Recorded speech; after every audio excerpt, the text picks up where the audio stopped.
Shalom Bapak Ibu Saudara yang kekasih di dalam Tuhan Yesus Kristus. Kita mengucap syukur kepada Tuhan karena kita boleh berjumpa lagi pada siang hari ini di dalam anugerah Tuhan.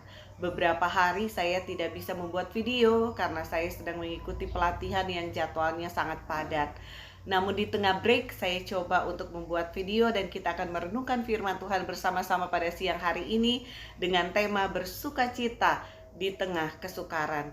Saya akan membaca firman Tuhan dari Mazmur 68 ayat yang keempat.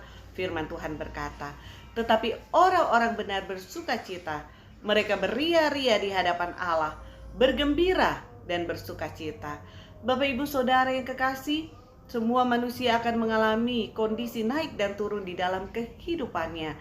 Tuhan mengizinkan semua situasi dan kondisi kita alami di dalam kehidupan kita agar kita bisa melihat dan merasakan bagaimana campur tangan Tuhan dalam hidup kita.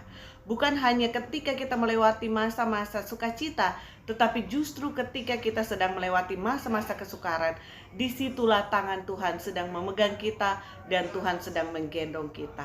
Firman Tuhan yang kita baca kali ini menunjukkan kepada kita tentang ungkapan pemazmur terhadap tindakan Allah yang Ia lakukan bagi orang-orang benar di tengah masa sulit yang dihadapinya.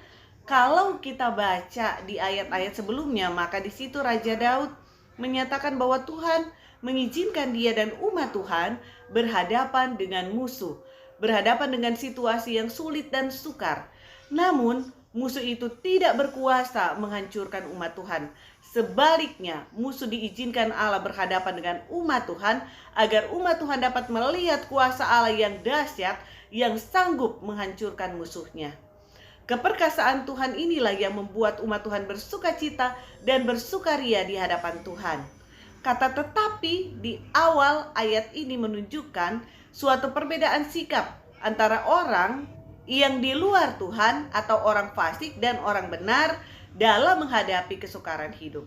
Orang fasik akan lenyap dan hancur oleh kesukaran yang menghimpitnya. Namun sebaliknya, orang benar akan bersukacita dalam kesukaran hidupnya.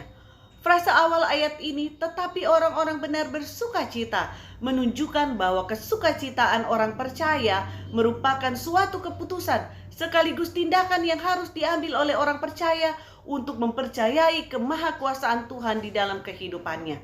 Ia mampu bersukacita karena ia menaruh pengharapannya pada keperkasaan Allah yang menopangnya, melindungi serta menjaminnya. Bahkan salah satu tanda dari orang yang sudah menerima pembenaran dari Tuhan adalah ia bersukacita di hadapan Tuhan. Bersukacita digambarkan dengan tindakan beria-ria dan bergembira di hadapan Tuhan. Artinya bahwa sukacita yang dimilikinya adalah sukacita yang penuh, melimpah, dan kekal. Frase "mereka beria-ria di hadapan Tuhan" menunjukkan tentang posisi orang benar agar ia terus mengalami sukacita yang sejati, yang daripada Tuhan itu ia harus menempatkan posisinya di hadapan hadirat Tuhan. Apapun situasi dan kondisi yang dialaminya, apapun yang dikerjakannya, maka posisinya haruslah jelas bahwa ia melakukannya di dalam hadirat Tuhan. Maka kesukaran hidup seperti apapun tidak akan sanggup mencuri sukacitanya. Bapak Ibu Saudara yang kekasih dalam Tuhan, bagaimana dengan kita? Apakah kita sungguh-sungguh bersukacita di dalam kehidupan kita? Ataukah masalah, persoalan, pergumulan, dan berbagai kesukaran hidup telah mencuri sukacita sejati kita? Mungkin kita perlu memperhatikan posisi kita saat ini. Apakah kita sungguh-sungguh berada dalam hadirat Tuhan? Ataukah kita masih menaruh pengharapan kita pada diri kita sendiri, kemampuan kita, ataukah kepada orang-orang kuat lain yang kita anggap mampu membuat kita bersukacita? Maukah kita terus mengalami sukacita sejati? Mari kita posisikan hidup kita senantiasa dalam hadirat Tuhan, sehingga kita memiliki kekuatan dan pengharapan akan kemahakuasaan Tuhan yang menopang, melindungi, serta menjamin kita. Kesukaran membuat orang fasik hancur.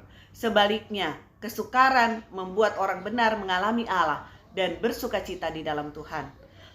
Mari ambil komitmen hari ini bahwa kita mau sungguh-sungguh hidup di dalam hadirat Tuhan, sehingga kita dapat menikmati sukacita sejati yang dari Tuhan.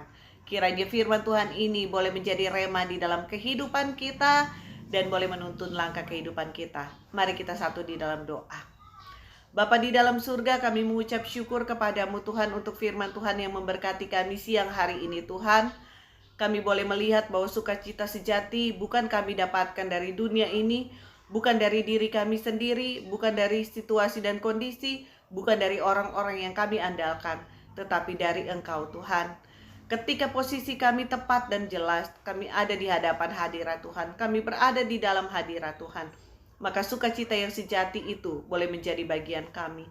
Karena itu Tuhan, tolong kami, tuntun kami, supaya kami boleh terus berjalan di dalam kehendak-Mu, berada di dalam hadirat Tuhan, mengaitkan segala apapun di dalam kehidupan kami dengan Engkau Tuhan.